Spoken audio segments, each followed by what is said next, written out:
Junie B. Jones is not a crook. Chapter 5 Gargling and Scribbling. Room 9 is way far from Principal's office. I had to stop at the water fountain, or else I might not make it. I pressed the water button with my thumb, then I puckered up my lips and I sucked the water in. I didn't even put my mouth on the spout, 'cause there's lip dirt on that thing, of course. I sloshed the water all around my cheeks, and I bended my head way back, and I did some gargles.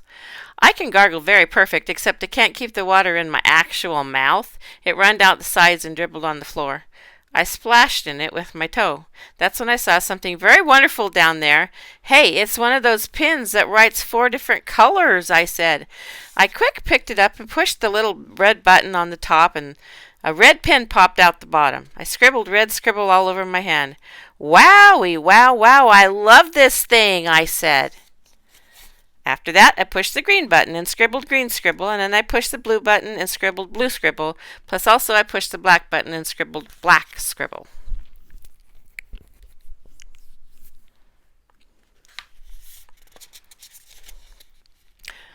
"This pen makes scribbling a pleasure," I said. I put it in my pocket and started skipping to room 9. Only too bad for me, 'cause all of a sudden I remembered about the lost and found. I stopped. "Oh, no. I wish I didn't even remember about that," I said. "Now I have to take my pen to the lost and found, or else I won't wear a grin." I did a frown, 'cause something didn't make sense here, that's why. "Yeah, only I was already wearing a grin," I said. "I weared a grin as soon as I saw this wonderful thing, and so taking it to the office will only make me sad." I tapped on my chin. Maybe Principal is a little mixed up about this," I said to just myself. "I'm pretty sure I will be happier if I keep it. And here's another thing I'm thinking. I'm thinking whoever owned this pen didn't even take good care of it, so I will give it a good home. And so what can be a gooder deed than that?" I took it out of my pocket and looked at it. Plus, this even makes sense, 'cause first I got my mittens stolen, and then I couldn't have a teddy backpack, and so keeping this pen is fair and square. All of a sudden, my whole face lighted up, 'cause I just thought of a different poem, that's why, and it's called "Finders, Keepers, Losers, Weepers." "Finders, keepers, losers, weepers," I said, real thrilled. "Finders, keepers, losers, weepers." Then I jumped up and down, very happy, 'cause everybody says that, and so finders, keepers is really the rule, I bet.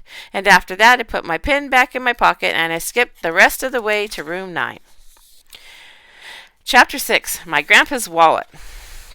I kept my pen in my pocket the whole rest of the day. I didn't want people to see it, or else it might tattletale to Missus, and she would make me take it to the lost and found. I behaved myself very good, 'cause I didn't want to attract attention, that's why. I kept my hand in my pocket so my pen would not fall out. Also, I kept thinking about my mittens, 'cause I still missed those furry guys. I put my head down on the table. "Maybe my Grandpa Miller might buy me some more furry mittens," I whispered, "'cause that would be a perfect solution, I think." I raised up my head. "Hey, yeah, then I would have a wonderful new mittens plus a wonderful new pen, and so what could a girl ask for? That's what I'd like to know." I sat up in my chair and tapped on Lucille. "Guess what, Lucille? Maybe my Grandpa Frank Miller might buy me some new mittens, and then all my troubles will be over." Lucille said, "Whoop-de-doo for me." "I know it is whoop-de-doo," I said, real thrilled. "And so thank you for support." After school, me and my bestest friend named Grace rode the bus together. I run home from my corner like a speedy bullet. My Grandpa Frank Miller was babysitting my brother named Ollie. Grandpa Frank Miller, we gotta go to the mitten store, we gotta go to the mitten store," I hollered real loud.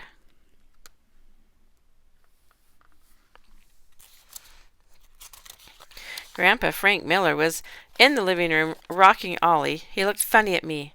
"Go where?" he asked. "To the mitten store. To the mitten store. We gotta go to the mitten store." I pulled up on his hand. Get up, let's get a wiggle on."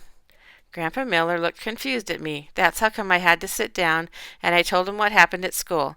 "Someone stole my mittens," I said. "They stole them while I was being brownie, and I didn't even know there were crooks at that place." Frank Miller shook his head very sad. "I guess you can find crooks almost anywhere, honey," he said. "I know it," I told him. "That's how come I'm never going to see those furry guys again, and so you and me have to go to the mitten store." I felt his in his back pocket. Then I danced around real thrilled. Hooray, I shouted. Hooray for your big fat wallet, 'cause you got cash in there, right, Grandpa? Right, right. Grandpa Frank Miller laughed. Yes, I do. I've got cash all right, he said, but I'm afraid we won't be able to buy you more mittens. The mittens I bought you were the only fur ones they had left. I bought the very last pair. Just then, all of the happy went right out of me, 'cause I actually didn't count on this terrible development. Yeah, only we have to, Grandpa. We have to buy more furry mittens, or else what will I even do? Grandpa Miller ruffled my hair. Did you look in the lost and found at school? He asked. I did a sad breath. Yeah, only that dumb thing doesn't work that good, 'cause people don't always turn stuff in. I patted my new pin in my pocket. Trust me on this, I said real soft. Well, your mittens could still turn up, he said. Folks will surprise you sometimes. Then he told me a story about his wallet. A few years ago I lost my wallet at the mall. I was sure I would never see it again, he said. I bobbed my head up and down, and I know it. That's because of finders, keepers, losers, weepers, I said. Finders, keepers, losers, weepers is the rule. Right, Grandpa? Grandpa Miller smiled. Well, it might be the rule for some people, he said, but luckily it's not the rule for everyone, because the very next day when I went out to get my mail, there it was. My wallet was sitting right smack in the middle of my mailbox, and not one single penny was missing. His eyes looked happy and sparkly. Can you imagine that, little girl? He asked. Someone had the chance to take everything in my wallet, but instead they drove all the way to my house and they put it in my mailbox. Just then he reached in his back pocket and pulled out his wallet. Look what I would have lost if they hadn't returned it, he said. He took a picture out of his wallet and handed it to me. It's you and a baby, I said. But that's not just any baby, he said. That's you, Junie B. That's a picture for the very first time I ever held you.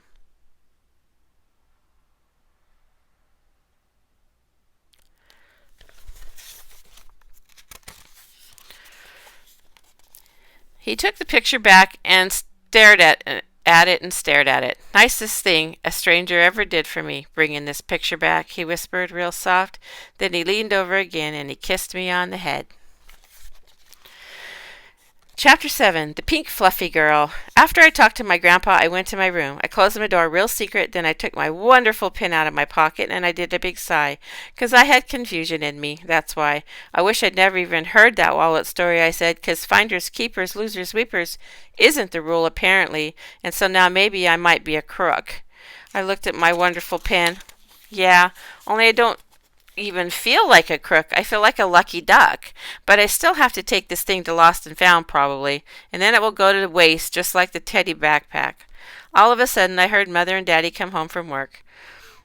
I quick hided my pin under my mattress, 'cause those two would not be understanding of this situation. They came in my room and kissed me hello, and I told them what happened to my mittens. Then I begged and begged for them to take me to the store, but Mother said there's no more left, and Daddy said there's no more left too, and so there was no more left, apparently. So that's how come I get depressed all over again, and I couldn't even sleep that good that night. I kept on wondering about who was the mitten crook, and what did he look like, 'cause I've even seen crooks on TV, and they are biggish and meanish with tattoos on themselves. Just then I sat up in bed, 'cause a good idea popped in my head, that's why. Hey, a tattoo is easy to spot, I bet, I said, and so maybe I can find that crook on the playground tomorrow. After that I went right straight to sleep, 'cause I would need my strength for crook looking. The next day at recess, I didn't play horses with Lucille and Grace. Instead, I run all around the playground looking for the mitten crook. Only too bad for me, 'cause most of the children had their jackets on, so I couldn't even see any crooks with tattoos. Pretty soon, the bell rang. That's when my eyes caught tears in them, 'cause I would never see my mittens again, not ever, ever, never. I started walking to room 9. My nose was sniffling and drippity. I wiped it on my attractive jacket sleeve. Then all of a sudden a pink fluffy girl skipped past me. She had on a pink fluffy dress with pink fluffy socks and shoes, and pink fluffy jacket made of pink fluffy hair. And guess what else? She had black furry mittens in her pink fluffy pockets. My eyes got big and wide. Hey!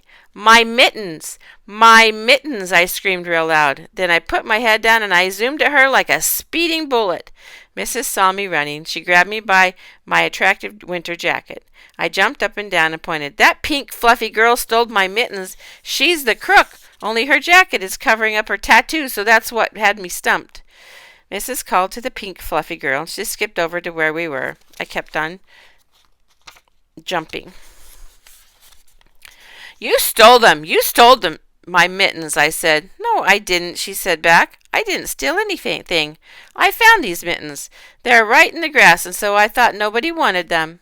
I did, I yelled. I wanted them. My Grandpa Miller bought them for me for no good reason. I have not, and I've been worried about them all day and all night, and that is called heartache, madam.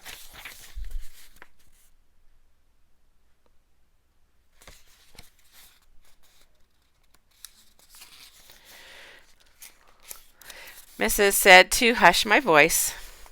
She took my mittens away from the pink fluffy girl and gave them back to me. Then she bended down and she talked to the pink fluffy girl, real serious. Even if you thought no one wanted these mittens, it's wrong for you to take them, she told her. The pink fluffy girl pointed at me. But she didn't even take good care of them, she said. I stamped my foot.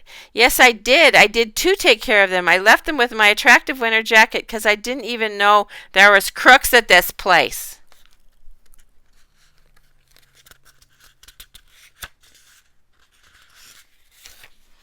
Mrs. said hush to me again.